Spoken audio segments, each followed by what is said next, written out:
He suffered enough for me. Thank you, Jesus. Agbiku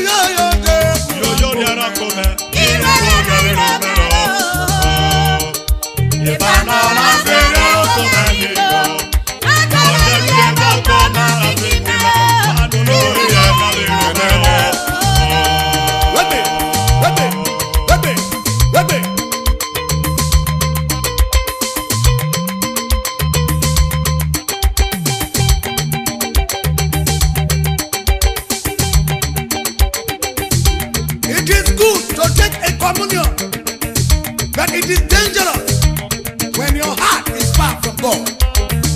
That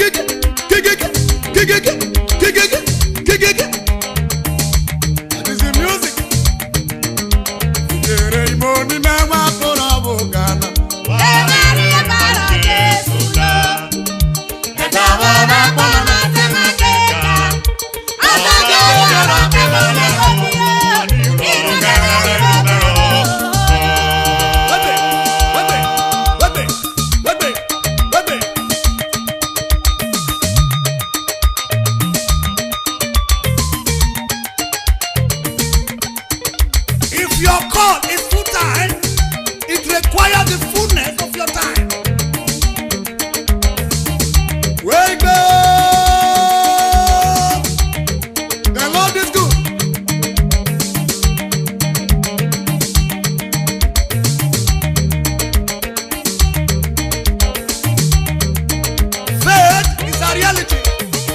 But for many, it is a slogan.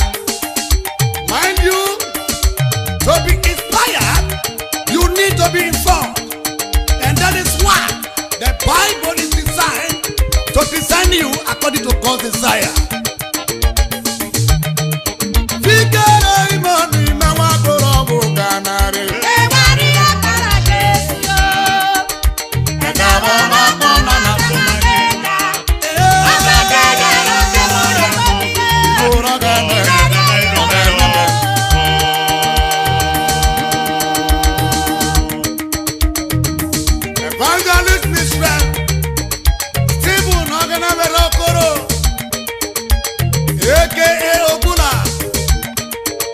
I call you the social crusader.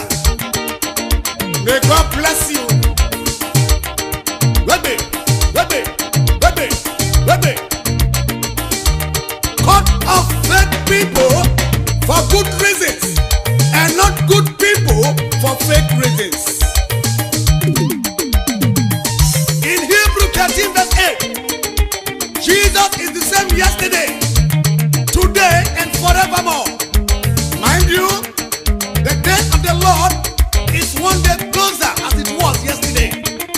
What are you doing with the time at hand?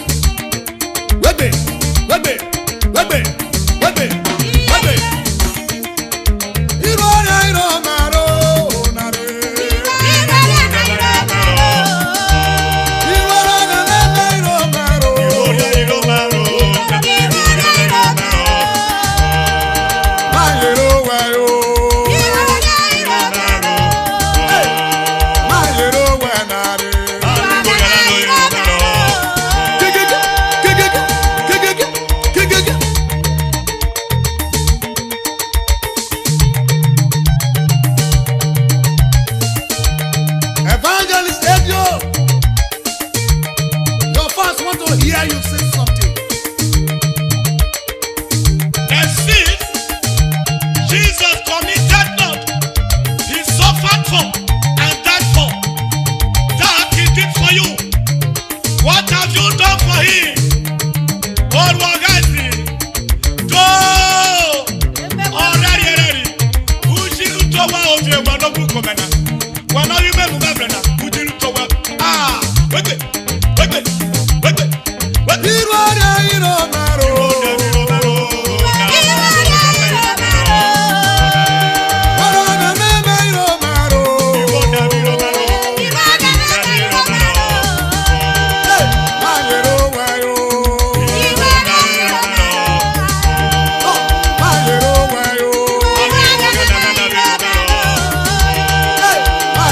Where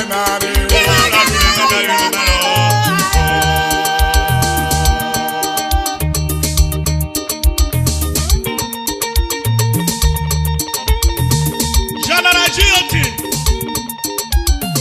Ma bare sọ̀rọ̀ sọ̀sọ̀ na.